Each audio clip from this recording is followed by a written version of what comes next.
नमस्कार दोस्तों, concept plus academy के ई लर्निंग प्रोग्राम में आपका स्वागत है। दोस्तों, इस वीडियो में हम बात करेंगे न्यूमेरिकल्स के बारे में या कुछ महत्वपूर्ण क्वेश्चंस के बारे में। एक समान रूप से आवेशित एक तार के लंबवत x दूरी पर विद्युत क्षेत्र की तीव्रता किसके समानुपाती होती है, देखिए। याद कीजिए, अनंत लंबाई के आवेशित तार के कारण विद्युत क्षेत्र की तीव्रता E बराबर 2k lambda upon are. Lambda क्या है? रेखीय आवेश घनत्व, लीनियर चार्ज डेंसिटी। इस फॉर्मूले को ऐसे भी लिख सकते हैं। यहाँ पर वो क्या कह रहा है कि तार के लंबवत x दूरी, r की जगह क्या मानना है? x। तो एक बात तो साफ है, विद्युत क्षेत्र की तीव्रता 1/x के समानुपाती होगी। Answer B.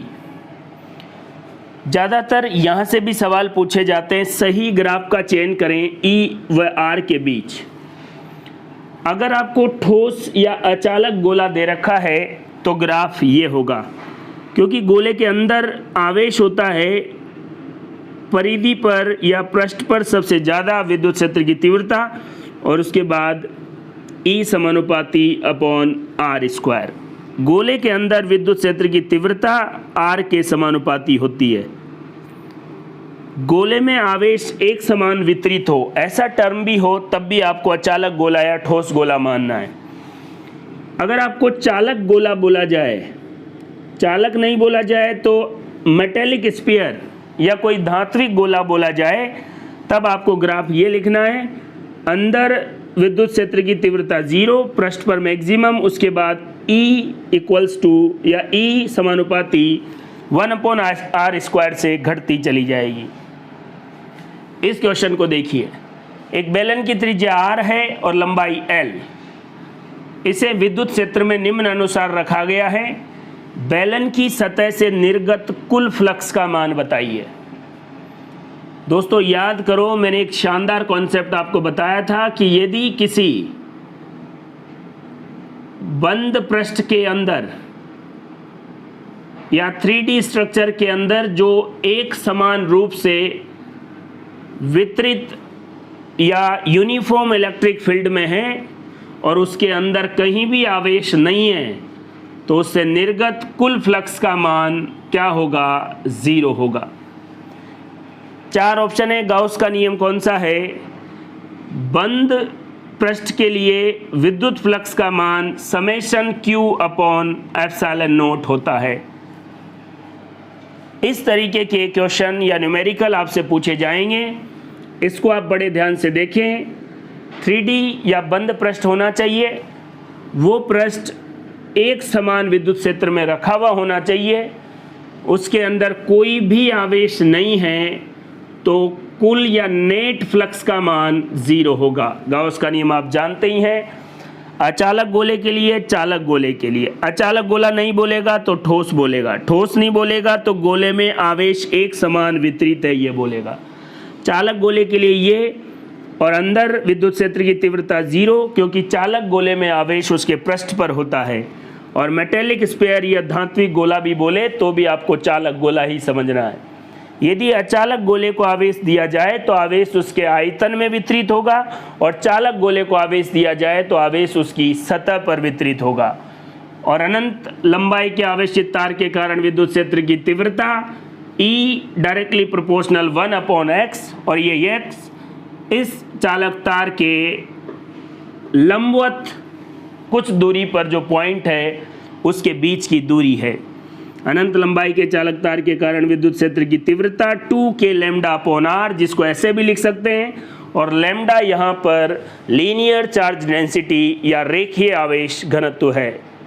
कुछ और महत्वपूर्ण क्वेश्चन देखिए दोस्तों। एक चालक आवेशित गोला जिस पर आवेश Q है,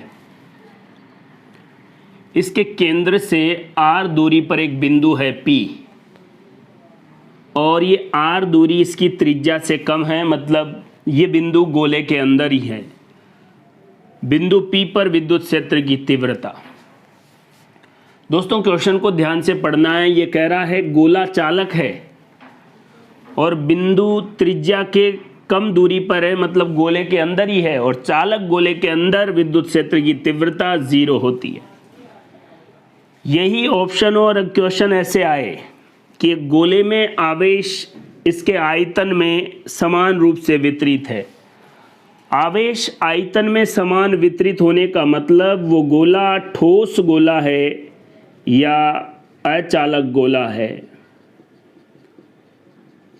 इसके गोले पर कुल आवेश Q है, केंद्र से r दूरी पर बिंदु P है, और ये r फिर से गोले के अंदर ही है, त्रिज्या से कम है। बिंदु P पर विद्युत क्षेत्र की तीव्रता, अचालक गोले के कारण जब आवेश या कोई बिंदु गोले के अंदर हो तो विद्युत क्षेत्र की तीव्रता KQ R upon capital R cube. ये R केंद्र बिंदु से उस बिंदु की दूरी है, मान लो ये है केंद्र बिंदु से यहाँ, और ये कैपिटल R इस अचालक गोले की त्रिज्या है। एक सिंपल सा क्वेश्चन ये भी पूछा जा सकता है कि ये केंद्र बिंदु है, यहाँ से स्मॉल r दूरी पर कोई बिंदु है, और इस स्मॉल r वाले त्रिज्या वाले गोले पर आवेश Q डैश का मान क्या होता है। 4 ऑप्शन आपके सामने हैं, मैंने आपको बताया था Q डैश बराबर Q into small r cube upon capital R cube. एक और महत्वपूर्ण क्वेश्चन देखिए, इस क्वेश्चन को आप बड़े ध्यान से देखिए। दर्शाई गई अवस्था में P बिंदु और Q बिंदु पर विद्युत क्षेत्र की तीव्रता का अनुपात बताइए। देखो, इस छोटे वाले गोले की त्रिज्या a है और इस पर आवेश Q है, और यहाँ केंद्र बिंदु से r दूरी पर एक बिंदु है P, तो P पर विद्युत क्षेत्र की तीव्रता ऐसे, और यहाँ पर विद्युत क्षेत्र की तीव्रता Q के कारण तो KQ अपॉन R स्क्वायर। लेकिन इस केंद्र बिंदु से 2r दूरी पर एक बिंदु है Q, यहाँ पर विद्युत क्षेत्र की तीव्रता निकालनी है। एक और गोला है यहाँ पर जिस पर आवेश 3Q है, तो इस बिंदु पर विद्युत क्षेत्र की तीव्रता Q और 3Q दोनों आवेशों की वजह से होगी। तो Q और 3Q कितना हो गया 4Q, तो विद्युत क्षेत्र की तीव्रता K Q कितना हो गया 4Q, और दूरी कितनी हो गई 2r का स्क्वायर, तो 2 का स्क्वायर 4, 4 से 4 कट गया। P बिंदु पर भी विद्युत क्षेत्र की तीव्रता KQ upon R square, Q बिंदु पर भी विद्युत क्षेत्र की तीव्रता KQ अपॉन R स्क्वायर, दोनों का अनुपात EP अपॉन EQ 1:1 आंसर आ जाएगा। एक एक क्वेश्चन और कॉन्सेप्ट को अगर आप ध्यान से समझते चलेंगे तो एग्जाम में आने वाला कैसा भी क्वेश्चन हो आप उसको आराम से सॉल्व कर सकते हैं। बस कॉन्सेप्चुअल बातें और ये न्यूमेरिकल, इनकी बार बार प्रैक्टिस और इनके नोट्स बनाने ज़रूरी है। एक बार आप ऐप पर जो भी वीडियो है सबके नोट्स बना लें और उनको बार बार रिवाइज करें, आपका सिलेक्शन कोई नहीं रोक सकता। दोस्तों, विद्युत फ्लक्स और गाउस के जो कॉन्सेप्ट है, अनुप्रयोग हैं, उससे रिलेटेड और क्वेश्चन देखिए। 2 तार जिनके रेखीय आवेश घनत्व λ1 और λ2 है, एक तार ये है, एक तार ये है, ये एक दूसरे के समांतर रखे हुए, बिल्कुल एक दूसरे के पैरेलल रखे हुए।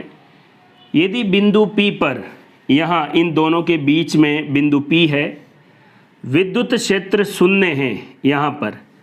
यहाँ पर विद्युत क्षेत्र शून्य क्यों हो सकता है? क्योंकि इस तार के द्वारा विद्युत क्षेत्र की तीव्रता मान लो E1 हो और इस तार के द्वारा उत्पन्न विद्युत क्षेत्र की तीव्रता E2 हो। यहाँ शून्य विद्युत क्षेत्र तभी हो सकता है जब ये दोनों बराबर है, क्योंकि दिशा तो विपरीत है ही।